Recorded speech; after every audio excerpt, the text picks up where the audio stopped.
RDC Juliana abandize no kusima abongiirwe amadara kandi ubwanyuma nukwe okubamanyisa ngu abongiirwe enyota bongere kukora omurimo gwabo n'amaani. As you're promoted, you have new tasks ahead, you have new challenges ahead, meaning you also need to look for how to improve and change for the better.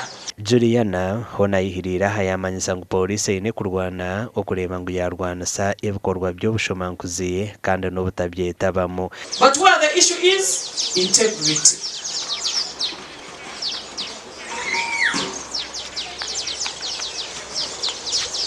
Meaning we need to take up that task of also improving on ourselves as far as integrity is concerned. We Felix Mugezi uri omuduumizi wa Pooriisi ya KYENJOJO asimire gavumenti okubonjera amadara ngo ahabwe kuba babire bamazire emyaka batakubakuza. I always tell you that when you go to other organizations, you go to MTN, you go to police, you go to Stanbic, they will put beautiful ladies at the reception, slender, with a nice hair.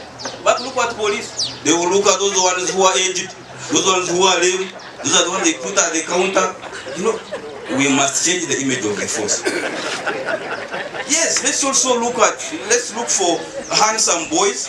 Let's look for handsome, beautiful girls, well dressed, and put them at the reception. Omukoro ogu gwetabirwemu abanyaby'obutegetsi abandi kandi Gilbert Rubihayo chairman wa district ahantu hwayihirira okusima emirimo ya Pooriisi KYENJOJO.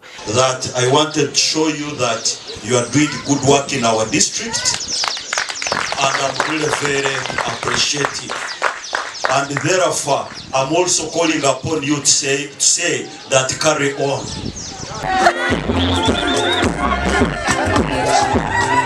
Omuri district ya KYENJOJO abamadara gahigura n'aba officers batano nubo bongiirwe aha mitendera etakushana kandi abamadara gahansi nubo basingireyo obwingi.